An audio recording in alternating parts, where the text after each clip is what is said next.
সব কথা কইছেন গো ভাই লজ্জাতে যাই মরি গো তারপর আমি আপনার পুত্রে গো মরিচ ছোট কিন্তু কি ঝাল, একেবারে খাঁটি বগুড়ার মাল।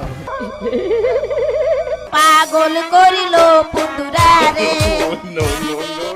তো কি অবস্থা সবার, আমি বড় ভাই আবারও আপনাদের মাঝে আইসা পড়লাম নতুন আরো একখানা ভিডিও নিয়ে। আমি জানতাম তুমি আসবে। ও তো আসবে, ওর 14 গোষ্ঠী আসবে। তো আইসা যেহেতু পড়ছি তাই আজকে পুরা ভিডিও জুড়ে খেলা হবে হিরো আলমের চাইনিজ গানটা নিয়ে। মারে তোর এই ছেলেটাকে নিয়ে সবাই তামাশা করে, সবাই মজা করে। আহা, রাগ করস কেন? রাগ করারই কথা। এনিওয়েজ, তো চলুন শুরুতে এই গানটির কিছু অংশ শুনে আসি।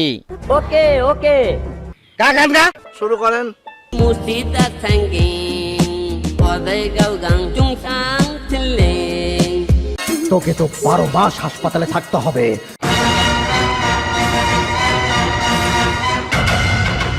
এই, ওকে হাসপাতালে নিয়ে যা। হিরো আলম ভাই চাইনিজ গান তো বের করে ফেলাইলেন, এবার একটা জাপানি গান বের করে ফেলান। ও নো নো নো নো, এত ছোট কাজ আমি করতে পারবো না, আমার পেস্টিজে লাগে। হিরো আলম জাপানি গান বের না করলেও সে যা শুরু করছে তাতে হয়তো বা কোনো একদিন সে ওয়াজ মাহফিল নিয়ে মাঠে নামবে। একদম। এটা কি তা চিনস তুই? এটা যখন তোর গালের উপরে 500 মাইল স্পিডে পড়বো। তোর ভাইকে এইভাবে আর বলিস না, ও সহ্য করতে পারবে না, ও সহ্য করতে পারবে না। ভাই আপনারা একটা বিষয় খেয়াল করছেন নাকি, বাংলাদেশের কোন শিল্পী এই প্রথম চায়না ভাষায় গান বের করলো, তাই হিরো আলম সবার সেরা। তোমার আদর পেয়ে ও এতটা দুষ্ট হয়ে উঠেছে। আমি যেমন হিরো আলমকে আদর করি ঠিক তেমনি শাসনও করি, প্রত্যেকদিন কল করে একটা করে চর মারি। মাত্র একটা সর। হিরো আলমের চাইনিজ গানটা শুনে সব থেকে বড় উপকার হয়েছে আমার। গানটা শোনা মাত্রই আমার ভাবি হাসি শুরু করলো, একটু পরে বাচ্চার আওয়াজ শুনতে পারলাম। ধন্যবাদ হিরো আলমকে চাইনিজ গান গিয়ে নর্মাল বাচ্চা ডেলিভারি করে দেওয়ার জন্য। আচ্ছা ভাই আপনারা কেউ আমার একটু বুঝাইয়া দেন তো, এত এত ট্রল হওয়া সত্ত্বেও হিরো আলম একের পর এক গান বের করেই যাচ্ছে, এটার আসল কারণটা কি? আরে ভাই এই সহজ বিষয়টা বুঝতেছেন না, এইটা তার একটা বিজনেস। হিরো আলম গান গেয়ে ইউটিউবে আপলোড করে আর তার বিনিময়ে মাসে হাজার হাজার ডলার ইনকাম করে। ভাই হিরো আলমের মতো আমিও ইনকাম করতে চাই, কেমনে কি করতে হবে আমার একটু শিখাইয়া দেন তো। আচ্ছা ঠিক আছে, কিভাবে শিখতে পারবেন তার সহজ একটা পথ আপনাকে আমি দেখিয়ে দিচ্ছি।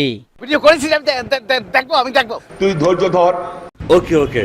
আমরা সবাই content creation, blogging, YouTuber, influencer, Instagrammer ইত্যাদি শব্দগুলোর সাথে পরিচিত। ইউটিউব, ফেসবুক, ইনস্টাগ্রাম সহ বিভিন্ন সামাজিক মাধ্যমে আজকাল অনেকেই ভিডিও কন্টেন্ট বানিয়ে সাড়া ফেলে দিচ্ছেন আমাদের মাঝে।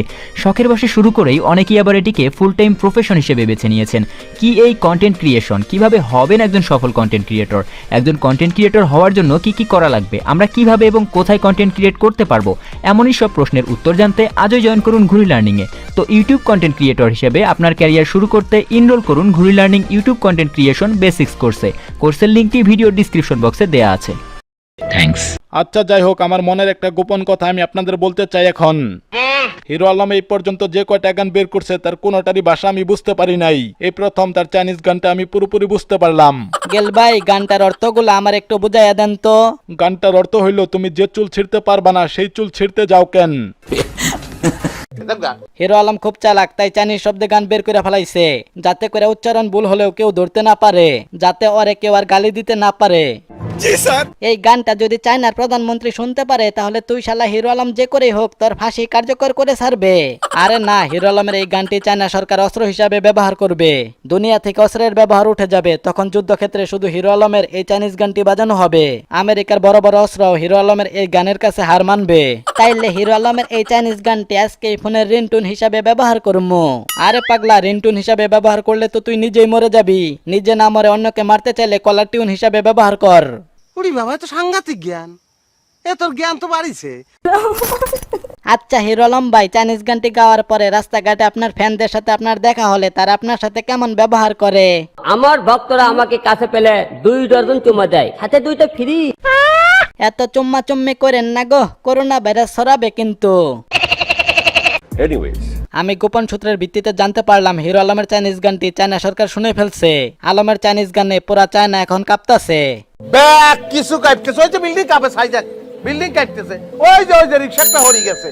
আমি তো টেনশনে আছি, কারণ অন্যান্য পোকামাকড়ের মতো হিরো আলমকেও চায়না সরকার সিদ্ধ করে খেয়ে ফেলবে। বলা সহজ, করা অনেক কঠিন।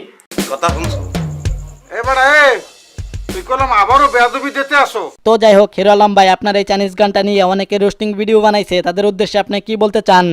যারা আমার বিরুদ্ধে লাগেন না, জীবনে কিছু করতেও পারেন না, জীবনে কিছু করতেও পারবেন না। এটা কি বিশ্বাস করার মতো ঘটনা?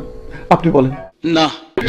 অবশেষে আপনার এই চাইনিজ গানটি নিয়ে আমরাও রোস্টিং ভিডিও বানালাম, আপনি আমাদের উদ্দেশ্যে কি বলতে চান? আপনাদেরকে অসংখ্য ধন্যবাদ। এতে ধন্যবাদ দেওয়ার কি আছে? তো আজকের মতো এই পর্যন্তই। ভিডিওটি বানানো হয়েছে শুধুমাত্র মজা করার জন্য, তাই সবাই বিনোদন হিসেবেই গ্রহণ করবেন। যদি ভালো লেগেই থাকে তাহলে লাইক কমেন্ট শেয়ার করবেন। তো দেখা হবে অন্য কোনো মজার ভিডিওতে, ততক্ষণের জন্য আলবিদা। মুর্শিদা সঙ্গে